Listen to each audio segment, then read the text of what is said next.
Mr. Anderson, the chosen one, Neo himself, the signing from Forest for £15 million from Newcastle with bags of potential.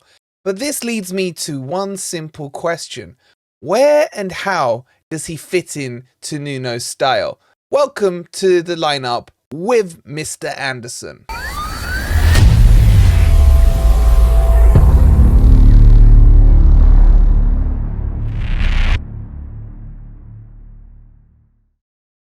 Good morning, good evening, or good night. Hope you guys are doing well, and welcome to this special episode on Mr. Anderson and how we fit him into the jigsaw puzzle that is Nottingham Forest. If you're enjoying the content, please don't forget to hit that like button, subscribe to Forest Fan TV if you are new. And we'll be using SofaScore today to go through a lot of his stats. You guys can download that for completely free by scanning that QR code there or clicking on the link that's pinned in the comments. So make sure you go do it. It's completely free. It's on Android and it's on iOS. So go get it and you can play along and look at his stats as well. Okay, so what we're going to do, we're going to look at his positions that he has played, the positions that he wants to play, and what he thinks he is. And then I'll tell you how I think he fits in to the Nuno style of football. So I want to kick it off first. If we look at him historically, about where he's played at Newcastle. Alrighty, so let's jump across to SofaScore and have a look at Mr. Anderson. As I said, you can do it on the app or on the website, so get it downloaded.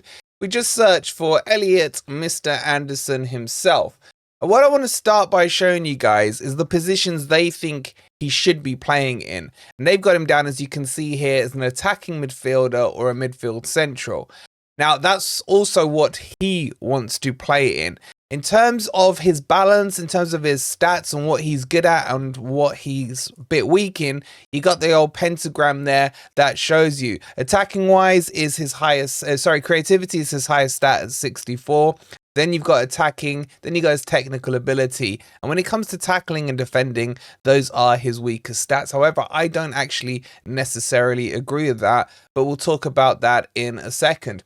And in terms of what he's done over the season, I want to start by showing you his breakthrough season with Newcastle in 22-23, where he played a total of 22 games. He started 3 games in total and averaged about 21 minutes per appearance.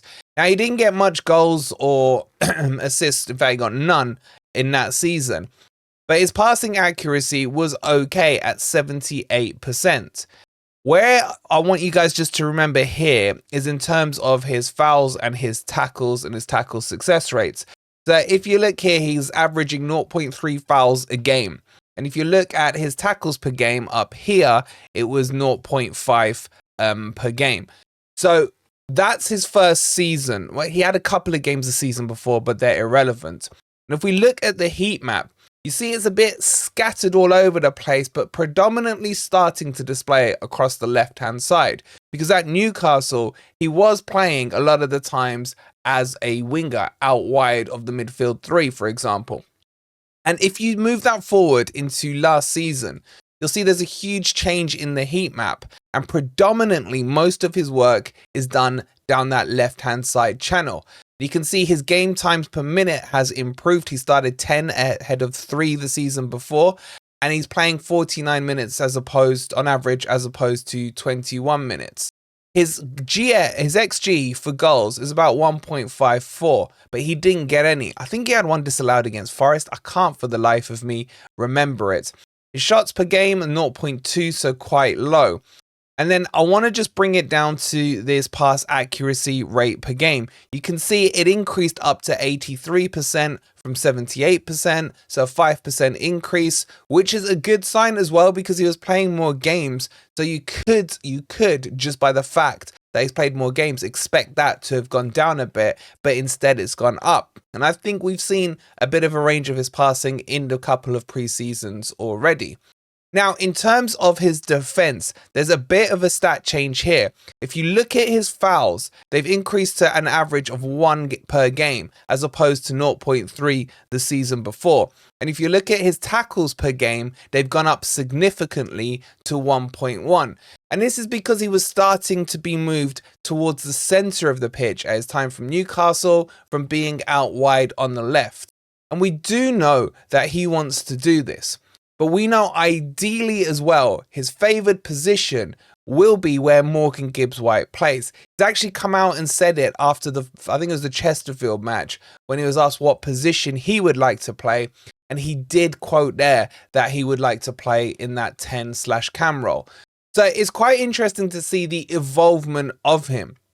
Now, how does he even fit? Well, we're going to have a look at it in a second on the team sheet. But at the moment, what you could say, and I mean this in a nice way, is he's a bit of a jack of all trades, master of none just yet. But you would expect that at his age, still being only 21, where they're feeling out the positions. You could argue the same case for Eric Da Silva as well, who's played striker, right wing, left wing, right midfield, right wing back, and so on and so forth. So we're going to have a couple of these players in the squad where we may not know their exact correct position for a couple of months, or maybe even longer than that. We're just going to have to be patient, especially with the younger kids. But let's go and have a look at how he would fit in to the current formations that Nuno's been trying out. Okay, so let me kick this off with the favoured formation for me, and the formation we saw quite a lot used last season under Nuno. We'll talk about back three and a couple of other formations as well. But in essence, look, don't hold me down to these players. This is just a rough outline, and I just want to focus really on Anderson in this video. But I've got to say, I do like the look of that back five a lot. Would you play Da Silva? Would you play Nico Williams? Let me know in the comments down below. Anyway, moving back to this. So if we make a couple of assumptions, let's make the assumption that Sangare is going to be the 6, so he will play. In a 4-2-3-1, there's only a couple of positions that Mr. Anderson can fit into. Either he's going to play next to him in the 8, or potentially, which I can't see happening, is Callum Hudson-Odoi gets dropped and Anderson comes out on the left-hand side here, and maybe you see, I don't know, a Danilo step in there. That's one alternative. The other one, which is probably even less viable, is Morgan Gibbs-White gets dropped, Anderson goes into the 10, and then, I don't know, Dominguez or something comes in. So what my point here isn't so much that he's going to replace Morgan Gibbs-White or he's going to replace Callum Hudson-Odoi. My point again is to illustrate that he's versatile in these positions and can play 3, maybe 4 different positions. And I think that's actually quite a good thing. There are a lot of teams now who are buying players because they want more versatility, rather than someone who's rigid and can only play in one position. So I think that's probably in some of Forest's thinking when they came to the recruitment of this. Now, is he an 8 is the real question. I think an 8 suits him. I'm not quite convinced yet that he's a 10, based on the fact that I've seen no physical evidence of it on a football pitch and can assess his performances, etc. I don't think he's a left winger either, if I'm honest with you. Like, just in terms of the frame, the physique, the pace, etc. I like a winger who's more the Callum Hudson-Odoi mold. Someone like that. They just feel more like a winger. I don't know if that makes sense, but there's a feel around a type of player. I have to do this quite a lot with my under-14s team as they are now. It's like when a new player joins, you try them out in a couple of positions, but you also trust how you feel they fit into that team and what position their attributes suits, etc. So for me, I don't think he's lightning fast, and I don't want someone who's not got the pace on the wing. I feel his tackling has improved and he can get stuck in. But I think one of his greatest attributes is his engine. He can get up and down that pitch quite regularly. And when he gets into the box, he's not afraid to take a shot on. And this is something that Forest have been lacking severely since we've come back into the Premier League, is that midfielder who breaks past the attackers. I'd probably say Danilo's really been the only one to do that in recent times. And Danilo is probably going to be fighting Anderson for this position if we play in this formation. Now, another formation where I think it could work quite nicely would be the 4-3-3. Now, I'm just going to take Elanga out just for the sake of it, but again, I'm not putting my team together. We'll do a separate video on that. But if we were to do a 4-3-3, potentially what you could do, again, we'll just put Morgan Gibbs-White out there just for now. Don't start in the comments. Don't you lot start in the comments. Maybe you could look at something like a Danilo, Anderson, Sangare combo across the middle three. And then you're looking at quite a strong midfield unit there, where you got Sangare holding, and then you're almost playing this double 8 pivot that you tend to see with the likes of Arsenal, excuse me, where Danilo and Anderson can break forward. And you're going from having one midfielder breaking past the attacking line into two. And this would be quite an aggressive formation if Nuno was to go with it. I really hope we see it in some more preseason friendlies and Nuno experiments with this, because I do think we have the personnel currently to potentially put this style together. I think there's enough different plans that Nuno needs to have, a 4-2-3-1, a 3-5-2, a 4-3-3, etc. All of these need to be tested out in this preseason, but he needs to start understanding, one, who can play in those formations and where those players fit. That's one alternative there that I see him coming in. Now, you could play him as a flat-out 10 if you wanted to, as I said, in the 4-2-3-1. But when you change this to a back 5, I think it gets a little more hard to really fit him in, especially if you're trying to get Morgan Gibbs-White into the team. So if we were to take off, let's just go with, I don't know, Callum Hudson-Odoi, just for the sake of it, and put this into a 4-3-3 formation. So bear with me, callers. Let me just adjust this slightly. Again, I'd put Milinkovic in the middle, but I can't be bothered to change it right now. So you'd go a 3-5-2 here or a 3-4-3. Nuno quite likes that. But 5, 6, 7, 8, 9, 10. Okay, so what you'd end up here is potentially the width coming from your fullbacks. And you still end up with this double 8 pivot going on.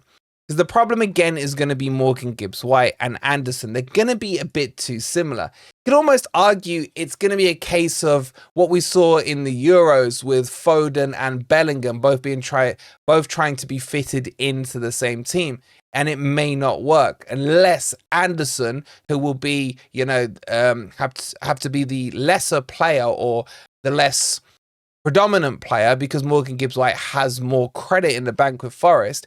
Anderson will have to submit and play as an 8 if he's going to get much game time. So you could see something like that. You could then also see Anderson developing into the 3-4-3, which I think would suit him if he wants to go back to playing on that left-hand side, where you'd see the 2 in the middle with the wing-backs pushed up, and then say Anderson and Morgan Gibbs-White and Woods up front. But already you can tell what the headache is going to be, because if you play these formations, if you force Morgan Gibbs-White and Anderson to be on the pitch at the same time, then what are you going to do with Callum Hudson-Odoi? And what are you going to do with Elanga? And are you going to play Morgan Gibbs-White out of position? Or maybe you're going to drop Danilo, play Morgan as the 8 alongside Sangare, and then bring on one of the wingers alongside Anderson. But then you're still going to be dropping one.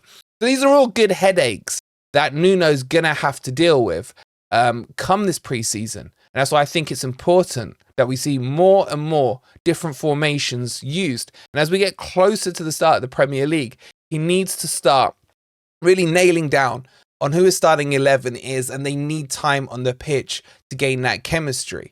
Out of these formations, which one in particular do you think would best suit Anderson? And what position do you think should be the one that we start tagging him to? Get your thoughts in the comments down below. So that's really all I wanted to kind of talk to you guys today about with Anderson, just give you a rough feel of what we can expect from him. But I will still finish by saying this: we need patience with him because I can't nail him down. My gut feeling says he's an 8. I don't think he's a winger. I think 8 is the correct position for him, and him partnering with a Sangare could work quite well. But what do you guys think, and where would you play him? Go check his stats out on SofaScore, scan that QR code or click on the link in the comments. Remember, it is completely free to download on your phone, your tablets, etc. If you've enjoyed the video, please don't forget to hit the like button, subscribe to Forest Fan TV if you are new, and we'll see you on the next episode. Come on, you Reds.